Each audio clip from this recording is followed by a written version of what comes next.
স্বামী স্ত্রীর সম্পর্ক যেমন হওয়া উচিত।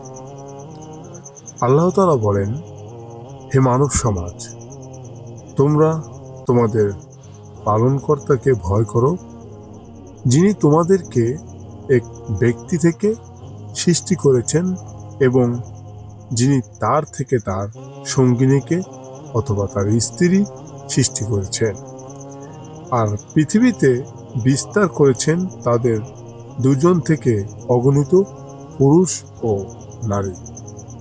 সূরা নিসা আয়াত সংখ্যা 1।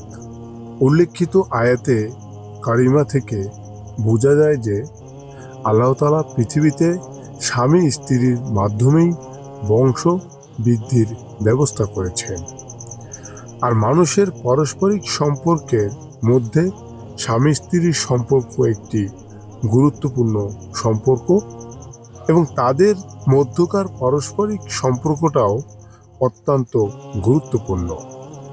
রাসূলুল্লাহ সাল্লাল্লাহু আলাইহি সাল্লাম বলেছেন, তোমরা জেনে রেখো, তোমাদের জন্য তোমাদের স্ত্রীদের উপর অধিকার রয়েছে, আর তোমাদের স্ত্রীদেরও অধিকার আছে তোমাদের উপর। পুরুষদেরকে উদ্দেশ্য করে অন্য হাদিসে প্রিয়নবী হযরত মুহাম্মদ সাল্লাল্লাহু আলাইহি সাল্লাম বলেছেন, তোমরা স্ত্রীদের প্রতি কল্যাণকামী হও। স্বামী স্ত্রীর পারস্পরিক সম্পর্ক বা ভালোবাসা কেমন হবে, দাম্পত্য জীবনের সম্পর্ক কেমন হবে, তার বিবরণ ফুটে উঠেছে স্বয়ং বিশ্বনবী জনাবে মুহাম্মদ সাল্লাল্লাহু আলাইহি সাল্লামের পারিবারিক জীবনে, যা মুসলিম উম্মার জন্য অনুকরণীয় আদর্শ। রাসূলুল্লাহ সাল্লাল্লাহু আলাইহি সাল্লাম তার স্ত্রীদের সঙ্গে খেলাধুলা করতেন। একবার তিনি মা আয়েশা সঙ্গে দৌড় প্রতিযোগিতা দিয়ে ইচ্ছা করে হেরে যান। কিছুদিন পর পুনরায় দৌড় প্রতিযোগিতায় হযরত আয়েশা হেরে যান।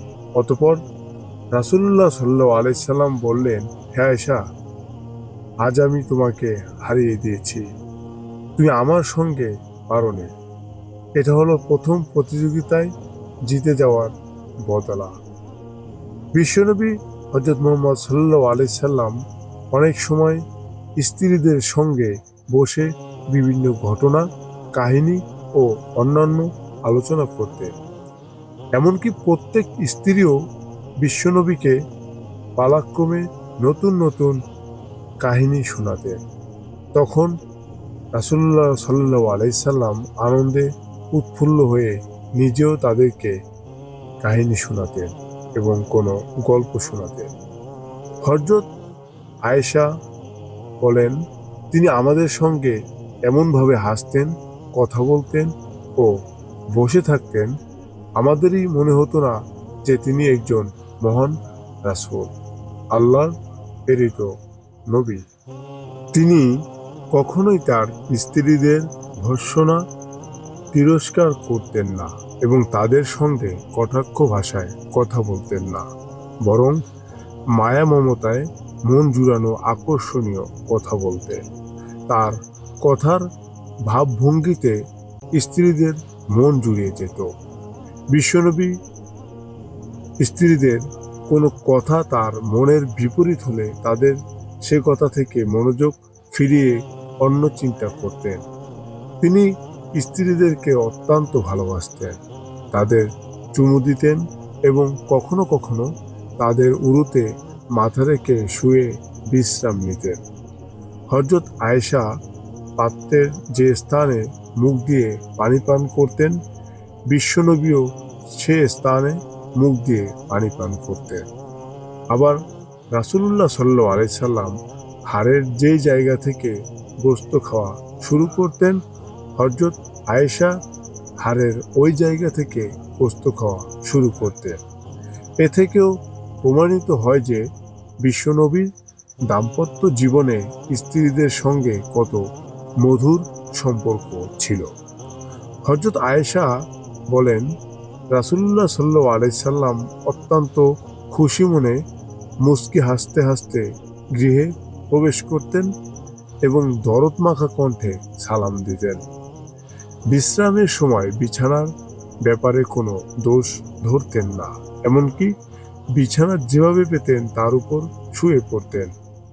রাসূলুল্লাহ সাল্লাল্লাহু আলাইহি সাল্লাম উত্তম স্বামী স্ত্রীর সম্পর্কেও বর্ণনা করতে গিয়ে বলেন, তোমাদের মধ্যে সেই উত্তম স্বামী যে তার স্ত্রীর সঙ্গে ভালো ব্যবহার করে। আমি আমার স্ত্রীদের সঙ্গে সবার চাইতে ভালো ব্যবহার করি। পরিশেষে বিশ্বনবীর দাম্পত্য জীবনের আলোকে বোঝা যায় যে সুখ ও শান্তিময় জীবন যাপনে স্বামী স্ত্রীর মধুর সম্পর্কে কোনো বিকল্প নেই। জীবনকে সুখ, শান্তি ও আনন্দময় করে তুলতে রাসূলুল্লাহ সাল্লাল্লাহু আলাইহি সাল্লামের অনুসরণ ও অনুকরণ অবশ্য কর্তব্য। আল্লাহ তাআলা মুসলিম উম্মাহকে তাদের প্রত্যেকের দাম্পত্য জীবনকে সুখ ও শান্তিময় গড়ে তুলতে রাসূলুল্লাহ সাল্লাল্লাহু আলাইহি সাল্লামের দাম্পত্য জীবনের মতো করেই রাঙিয়ে নেওয়া জরুরি। আল্লাহ তাআলা উম্মতে মুহাম্মাদীকে তার মতো করে স্বামী স্ত্রীর সম্পর্ক গড়ে তোলার তৌফিক দান করুন। আমিন। সম্মানিত শ্রোতাবৃন্দ, স্বামী স্ত্রীর সম্পর্ক আল্লাহর পক্ষ থেকে একটা বড় নেয়ামত, যেই সম্পর্ক একটা নর নারীকে সুন্দর ইসলামের দিকে ধাবিত করে এবং খারাপ কাজ, পাপ কাজ, বিভিন্ন খারাপ কার্যক্রম থেকে তাকে দূরে রাখে। আজকে এ পর্যন্তই। সবাই ভালো থাকুন, সুস্থ থাকুন। আসসালামু আলাইকুম ওয়া রাহমাতুল্লাহি ওয়া বারাকাতুহু।